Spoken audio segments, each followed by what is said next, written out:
अगर आपके पास ऑब्जेक्शन को हैंडल करने के लिए काफी सारी आइडियाज है, आप उसे इस्तेमाल भी करते हैं, बट फिर भी अगर आपकी पॉलिसी या इन्वेस्टमेंट या प्रोडक्ट सेल नहीं होता, तो उसके पीछे का क्या कारण है? पूरे वीडियो को आखिर तक देखिएगा।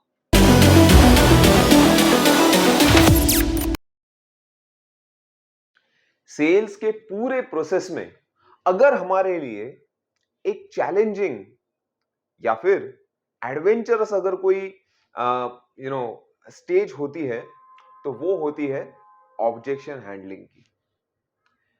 सेल्स के वक्त एज अ कस्टमर उसका ये अधिकार है, उसका ये राइट है कि वो आपको ऑब्जेक्शन दे। वो हमें टेस्ट कर रहा है, वो हमें क्रॉस चेक कर रहा है, वो हमें चैलेंज करना चाहता है, वो उसके डिसीजन को 10 बार सोचना चाहता है कि क्या ये मैं ले रहा हूं जो डिसीजन, क्या ये सही है या नहीं है। और during the course of presentation client हमारी चीजें सुनता तो रहता है, but as we are talking हमें ऐसा लगता है कि क्लाइंट मेरा पूरा 30 मिनट 40 मिनट का प्रेजेंटेशन ध्यान से सुन रहा है। मगर एक्चुअली देखने के लिए जाएंगे तो उसके दिमाग में, क्लाइंट के दिमाग में कंटिन्यूअस एक प्रोसेस चलता रहता है to counter you, to cross question you. Doubt raise होते रहते हैं उसके दिमाग में, और ये सारे डाउट्स इकट्ठा होके सेल्स के एंड में, टुवर्ड्स द एंडिंग टाइम, जब आप क्लोजिंग करने के लिए जाते हैं, तब वो हो सकता है कि ये कह सकता है कि यार मेरे ये चैलेंजेस है, या मुझे ऐसा लगता है आपने ऐसा क्यों कहा। कुछ ऐसे ऑब्जेक्शंस वो रेज कर सकता है, या फिर आपका प्राइस ज्यादा है, दूसरे कंपनी के फीचर्स इससे अलग है, ये एक ऑब्जेक्शन हो सकता है। या फिर अगर वो कॉन्फिडेंट नहीं है डिसीजन लेने के लिए, तो हमें वो कह सकता है कि ठीक है, मैं आपको सोच के बताता हूं। ऑब्जेक्शंस तो आने वाले ही हैं। ऑब्जेक्शन को हैंडल करने के लिए आज मैं आपसे एक बहुत बढ़िया पॉइंट के ऊपर बात करना चाहता हूं। रणभूमि में जब कोई युद्ध में निकलता है, there is something called as reaction and there is something called as precaution. मुझे पता है कि सामने वाला व्यक्ति मेरे ऊपर अटैक करने वाला है, उसके पास भी कुछ ऐसे हथियार है जो वो मेरे ऊपर इस्तेमाल करेगा। ये जब मुझे ऑलरेडी पता रहता है, सो हमारी जो बटालियन है या हमारी जो आर्मी है, उसको काउंटर करने के लिए, उसके आर्म्स, एम्युनिशंस, वेपन्स को काउंटर करने के लिए हमारे पास काउंटर मैकेनिज्म्स होते हैं। उसे हम कहते हैं प्रिकॉशनरी स्टेप्स। सेल्स का प्रोसेस भी एक युद्ध के तरह ही है। कंटिन्यूअस वेपन्स, हम सेल्स के ideas, tricks, strategies, dialogues use करते रहते हैं। और क्लाइंट के पास भी objections, delays, and what not, उसके पास भी कुछ वेपन्स होते हैं। सही ऑब्जेक्शन हैंडलिंग हम तब कर पाएंगे जब हम रिएक्शन मोड, मतलब जब वो ऑब्जेक्शन आएगा तब उसको काउंटर करेंगे, इसे कहते हैं reaction. But there is one more step which is called as precaution. आजकल ट्रेंड में जो बड़े बड़े सेल्स के गुरुज कहते हैं ना, आजकल फिलहाल ट्रेंड में सेल्स में ऑब्जेक्शन हैंडलिंग का प्रिकॉशनरी स्टेप्स लेना बहुत जरूरी है। मतलब कि मुझे पता है कि मैं अगर लाइफ इंश्योरेंस पॉलिसी किसी को पिच कर रहा हूं, तो हो सकता है कि प्रीमियम महंगा है, या मुझे इतना बड़ा प्रीमियम कमिट करना नहीं है। या फिर अगर मैं प्राइवेट कंपनी से बिलोंग करता हूं, लाइफ हो, जनरल हो, तो मुझे प्राइवेट कंपनी के ऊपर भरोसा नहीं है, ये एक ऑब्जेक्शन आ सकता है। या फिर इतना बड़ा इंश्योरेंस की जरूरत, इतने बड़े इंश्योरेंस की जरूरत है क्या, ये एक काउंटर आ सकता है। काफी सारे काउंटर्स आ सकते हैं। So what is the precautionary way of objection handling? Precautionary way is, जैसे हम रेस में दौड़ते रहते हैं ना, हर्डल का रेस रहता है। जब हर्डल्स आएंगे तब वो एथलीट छलांग मार के एक एक हर्डल पार करते हुए रहता है। कुछ एथलीट्स का पैर उस हर्डल में अटक जाता है और वो नीचे गिरता भी है। कुछ सेल्समैन हर्डल पार करने, उनको लगता है कि ऑब्जेक्शन हैंडलिंग करना मतलब जैसे जैसे ऑब्जेक्शंस आएंगे वैसे वैसे मैं उनको एड्रेस करते जाऊंगा। हालांकि the new strategy says is that we have to do objection handling on a precautionary measures. मतलब during the course of my presentation, मैं जब कोई प्रेजेंटेशन दे रहा हूं क्लाइंट को, मेरे प्रेजेंटेशन के दौरान, during the course of presentation, I use certain dialogues, मैं कुछ डायलॉग्स ऐसे यूज करता हूं जो डायलॉग्स यूज करके you can counter those objections in the course of your presentation. For example, to sell good amount of insurance, I generally use one concept of covered insurance versus naked insurance. Health insurance में काफी काम में आता है ये idea, हो सकता है लाइफ में भी आए.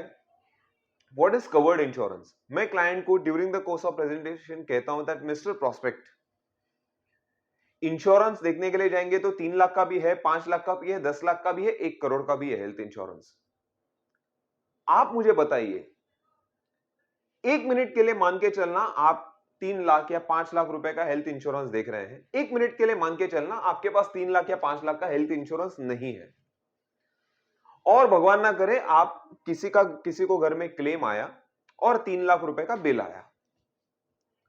क्या सच में आप रास्ते पे आ जाएंगे? क्या आप सड़क पे आ जाएंगे? इतनी बुरी अपनी हालत है कि मैं 3 लाख रुपए भी मैनेज नहीं कर पाऊंगा.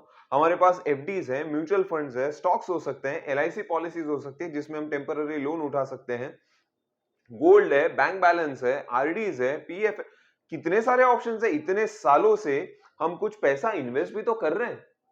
तो अगर कुछ ऐसा हो गया तो 2-3 लाख रुपए तो हम कैसे भी मैनेज कर पाएंगे.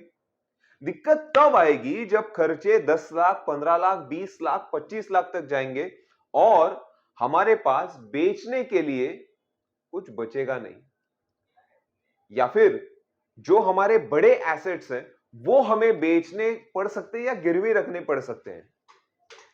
यह स्ट्रैटेजी ये कहती है कि जब मैं क्लाइंट से इस तरीके से बात करता हूं कि sir 3 lakhs, 4 lakhs, 5 lakhs insurance is something called as a covered insurance, मतलब आपके पास ऑलरेडी वो रिस्क आप उठा सकते हो. दिक्कत तब आएगी सर जब खर्चे 15 लाख, 20 लाख, 25 लाख, 50 लाख तक जाएंगे. आज ही ऑर्गन ट्रांसप्लांट का खर्चा 40-50 लाख के नीचे नहीं आता है, उससे ज्यादा ही आ रहा है. तो सर आप मुझे बताइए, क्या आपको डेंगू मलेरिया का इंश्योरेंस लेना है, या फिर ऑर्गन ट्रांसप्लांट, मतलब ऐसे खर्चे जिसके लिए मुझे सच में मेरी फैमिली को तकलीफ आ सकती है, मेरी फैमिली तकलीफ में पड़ सकती है. 1 मिनट के लिए मान के चलना मैंने सारा एसेट बेच भी डाला, मैं ठीक भी हो गया, जब घर पे लौटूंगा और घर पे आने के बाद जब पता चल गया कि 30-40 लाख रुपए के एसेट्स मेरे सारे के सारे निकल गए, जो इंसान ठीक हुआ है ना उसी स्पीड से वो वापस बीमार पड़ेगा. So I use this trick of covered insurance versus naked insurance.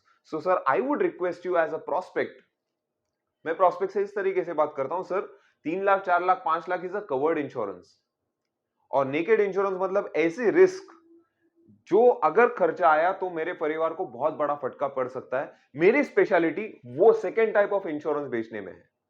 I start my meeting with this premise so that client की साइकोलॉजी बन जाती है कि ये बंदा 2 लाख, 3 लाख, 4 लाख का इंश्योरेंस बेचने वाला नहीं है. He is going to start from 10 lakh, 15 lakh onwards. Point number 1. Second point, अगर किसी ने अगर कोई प्राइवेट इंश्योरेंस कंपनी के साथ काम कर रहा है, हो सकता है जनरल इंश्योरेंस, हेल्थ इंश्योरेंस में है, लाइफ में, और टिपिकल क्लाइंट कहता है कि यार प्राइवेट का मुझे थोड़ा सा डर लगता है, ये है वो है.